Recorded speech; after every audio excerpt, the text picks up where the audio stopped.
Hello అండి అందరికీ. రోజు ఇడ్లీ, పూరి, దోసలు ఏం తింటారండి? ఒక్కసారి ఈ గుంత పొంగనాన్ని ట్రై చేయండి. అస్సలు వదిలిపెట్టరు. ప్రాసెస్ అయితే ఒక 5 మినిట్స్‌లో అయిపోద్దండి. ఏం లేదు, మిగిలిన దోస పిండి ఉండిద్ది కదండీ!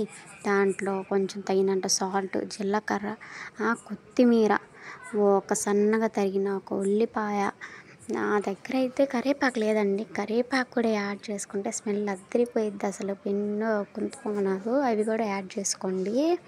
ఈ గుంత పొంగనాలు కొంచెం పసుపు యాడ్ చేసుకుంటే కలర్ఫుల్గా భలే ఉంటాయండి.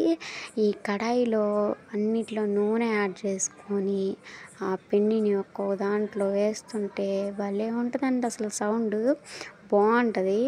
నాకైతే ఫేవరెట్ డిష్ అండి ఇది.